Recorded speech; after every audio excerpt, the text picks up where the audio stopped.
চালের গুঁড়া, নারকেল আর ডিম দিয়ে মজার একটি বিস্কুট পিঠা তৈরি করব। চা বসিয়ে কিন্তু পিঠাটি একদম কম সময়ে সহজেই তৈরি করে নিতে পারবেন, খেতেও কিন্তু ভীষণ মজার। ভিডিওটি যদি শুরু করে থাকেন তাহলে লাইক, কমেন্ট ও শেয়ার করতে পারেন। তৈরি করার জন্য আমি একটি বাটির মধ্যে নিয়ে নেব 2টি ডিম, দিয়ে দেব 2 চিমটির মতো লবণ, 1 কাপ চিনি। মিষ্টিটা কিন্তু যার যার পছন্দ অনুযায়ী নেবেন। এবার হ্যান্ড উইক্স দিয়ে সবগুলো উপকরণ একটু সুন্দরভাবে ফেটিয়ে নেব। চিনিটা মোটামুটি না গলা পর্যন্ত আমি ফেটিয়ে নেব।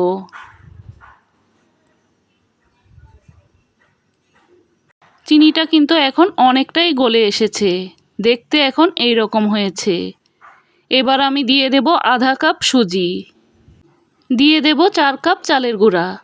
আপনারা আপনাদের পরিমাপ অনুযায়ী কম বেশি করে তৈরি করে নিতে পারেন।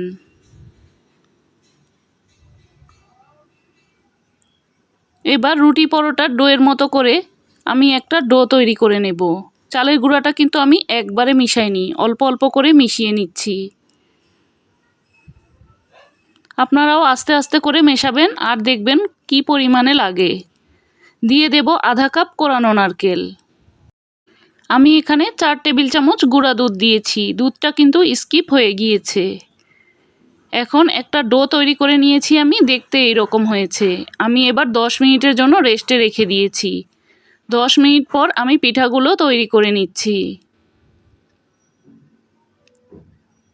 আমি একটু ছোট ছোট করে তৈরি করছি, আপনারা আপনাদের পছন্দ অনুযায়ী বড় ছোট যে কোনোভাবেই তৈরি করে নিতে পারেন। তবে ছোট ছোট পাতলা পাতলা করলে কিন্তু ভীষণ মুচমুচে হয়, খেতেও ভালো লাগে।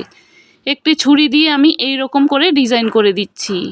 আপনারা আপনাদের মন মতো যে কোনো ডিজাইন দিয়েই কিন্তু তৈরি করে নিতে পারবেন। আমি আরও একটি করে দেখাচ্ছি। সবগুলো পিঠা আমি একইভাবে তৈরি করে নেব। এই পিঠাগুলো তৈরি করে কিন্তু দীর্ঘদিন কৌটায় ভরে সংরক্ষণ করতে পারবেন। এবার চুলায় একটি প্যান বসিয়ে তেল দিয়ে দিয়েছি। তেলটা কিন্তু আমি খুব বেশি অতিরিক্ত গরম করিনি, মোটামুটি গরম করে নিয়েছি। এবার পিঠাগুলো দিয়ে দিচ্ছি।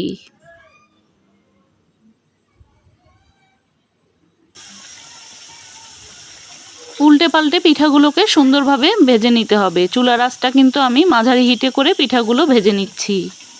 খুব বেশি বাড়িয়ে দিলে কিন্তু পিঠাগুলো মুচমুচে হবে না। চুলার আঁচটা একটু মাঝারি লো হিটে করে পিঠাগুলো সুন্দরভাবে ভেজে নিতে হবে। পিঠাগুলো মন মতো কালার চলে আসলে পিঠাগুলোকে নামিয়ে নিচ্ছি।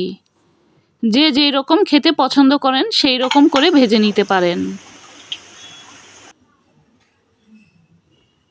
একইভাবে আমি সবগুলো পিঠাই ভেজে নেব। সবগুলো পিঠা আমার ভাজা শেষ হয়ে গিয়েছে। এই পিঠাগুলোকে কিন্তু কৌটায় ভরে সংরক্ষণ করতে পারবেন। চা বসিয়ে দিয়ে এই পিঠাগুলো তৈরি করে নিতে পারবেন। চায়ের সাথে খেতে কিন্তু খুবই ভালো লাগে। আবারও দেখা হবে নতুন কোনো রেসিপি নিয়ে।